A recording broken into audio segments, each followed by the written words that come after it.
So in my video about Sonic 1, I talked about how Sonic the Hedgehog was made to compete with Mario, to become everything that Mario is not, while still being a platformer and taking full use of the 16-bit console known as the Genesis. Well, once the game was out, it became an instant hit, and Sonic was starting to get his face on the map. But now the question for Sega becomes, we have a hit game, how do we make a sequel that's better? So today I'll be giving my 2 cents on Sonic the Hedgehog 2 and finding out why some fans consider it the best Sonic game of all time.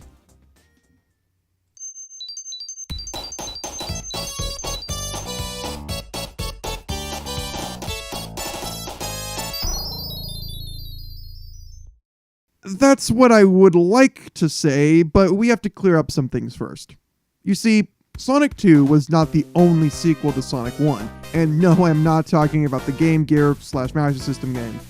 You see, after Sonic 1, the job of making a sequel was given to both Sega of America and Sega of Japan. The Japanese branch would go on to make Sonic CD, while the American branch would make Sonic 2. What was very interesting about this is how each team approached making a Sonic sequel. Sonic CD highlighted more of the explorative level design of Sonic games, while Sonic 2 would focus on the high-speed platforming.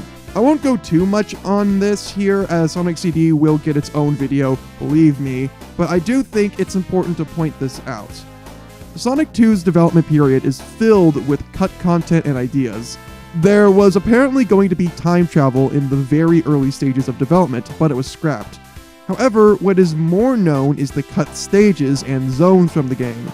Zones like Wood Zone, Dust Hill Zone, Genocide City Zone, but most notable of them all is Hidden Palace Zone. Said to be one of the first levels made for the game, it was scrapped rather late into development. In fact, it is possible to play the unfinished corrupted version by using a Game Genie on the original game. It would later be brought back in full thanks to the iOS port by Christian Whitehead. Thanks for that, by the way. I recommend, if you want to know more, to play the Lost Worlds fan hack that attempts to remake the cut zones of the game.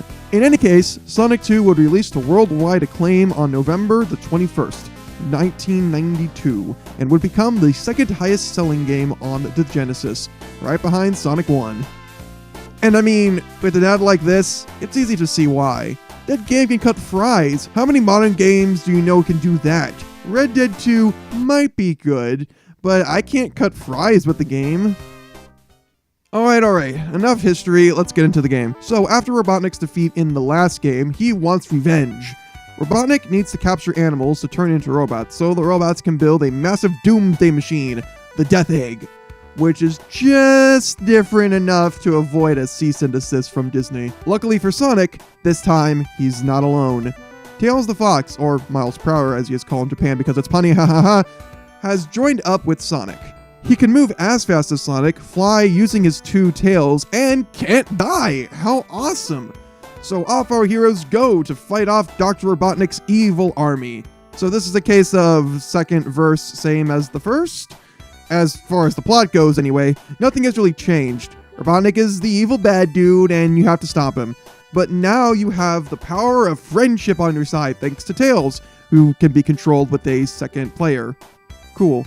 Seems like the normal setup, but what am I doing talking about the story? The gameplay is way more interesting and has improved overall from the first game. As you might or might not remember, I have some issues with Sonic 1 that thankfully get resolved in this game.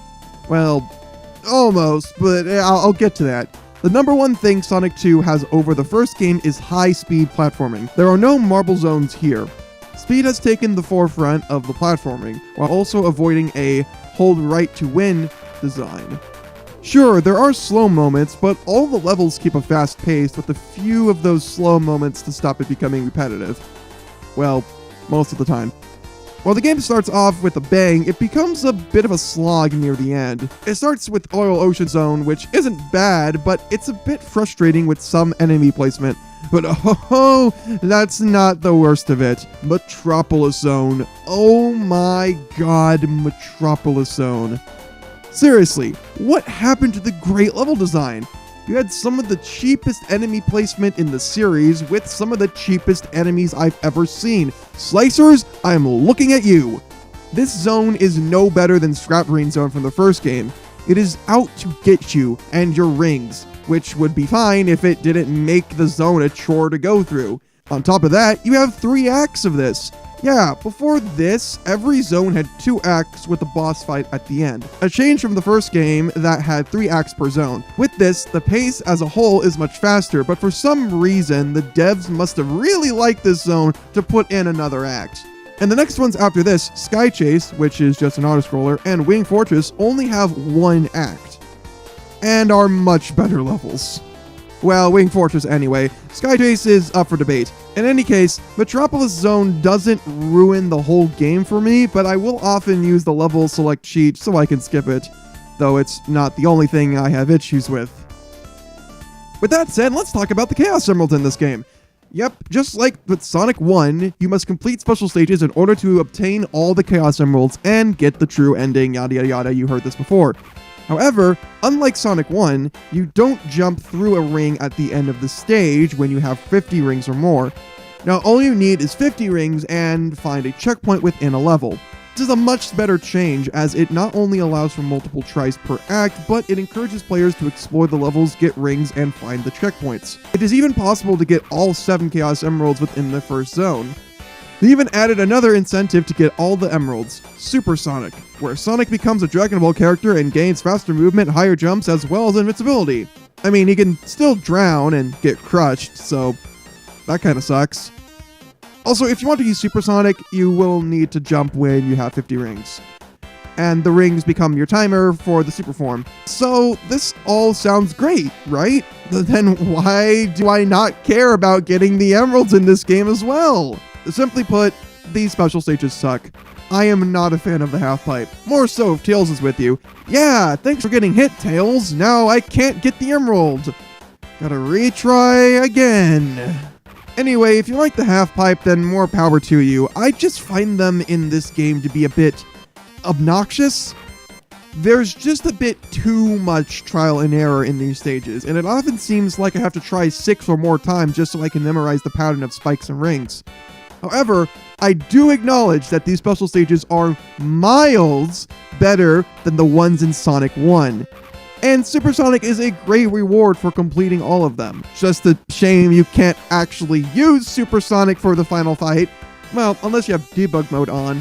Now I'm playing with power! Eat that frickin' egg, man! Yes, this boss is no longer a pain to beat anymore. So overall, I enjoyed Sonic 2 quite a bit, even though I don't consider it the best Sonic game. That doesn't mean I don't get why people like Sonic 2 a lot. It was the starting point for many Sonic fans, and is a very, very solid game. And to be fair, the game's biggest shame might be its 2-player mode that, oh god, this is horrible. Oh, frick, this thing. Okay, let's not discuss this anymore. My eyes can't take it. Anyway, Sonic 2 is a great game that is 100% a step up from Sonic 1. But as I said earlier in this video, this was not the only sequel to Sonic 1. A new add-on for the Genesis/Mega Drive would shock the world of gaming, and a new Sonic game would become the only reason people ever decided to get it. With all that in mind, my name is Gumshoe, and thanks for watching.